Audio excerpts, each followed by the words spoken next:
আজকের ভিডিওতে আপনাদেরকে এমন একটি ল্যাপটপের কথা বলবো, বিশেষ করে যাদের বাজেট ৬৫,০০০ টাকার আশেপাশে, কিন্তু আপনারা এমন একটি ল্যাপটপ খুঁজছেন যেটা সাইজে খুবই কম্প্যাক্ট হবে এবং পাওয়ারফুল হবে, সাথে 16 জিবি র্যাম থাকবে। ঠিক এমনই একটি ল্যাপটপের কথা আজকে আপনাদেরকে বলবো। ল্যাপটপটির মডেল হচ্ছে Lenovo IdeaPad Slim 3i 14IRH8, অর্থাৎ খুবই কম্প্যাক্ট লাইট ওয়েট একটি ল্যাপটপ। ল্যাপটপটির ওয়েট মাত্র 1 কেজি 400 গ্রাম। ল্যাপটপটিতে প্রসেসর হিসাবে থাকছে ইন্টেলের 12 Gen 12450H সিরিজের একটি সিপিইউ। এটি খুবই পাওয়ারফুল একটি সিপিইউ, 8 কোর 12 থ্রেডের একটি সিপিইউ। এবং র্যাম হিসাবে ল্যাপটপটিতে থাকছে 16 জিবি DDR5 এর র্যাম।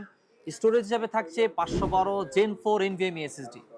বিশেষ করে যারা অনেক বেশি ট্রাভেল করে থাকেন এবং লাইট ওয়েটের মধ্যে একটি ল্যাপটপ খুঁজছেন, আমি মনে করি 70,000 টাকার নিচে এই ল্যাপটপটি হতে পারে তাদের জন্য বেস্ট ল্যাপটপ। এই ল্যাপটপটির প্রাইস 4 স্টার আইটিতে মাত্র ৬৮,৫০০ টাকা, এবং সেই সাথে 4 স্টার আইটিতে চলছে Lenovo নিউ ইয়ার ডিল, 30,000 টাকা পর্যন্ত ক্যাশব্যাক জেতার সুযোগ, এবং সেই সাথে গিফট বান্ডিল তো থাকছেই।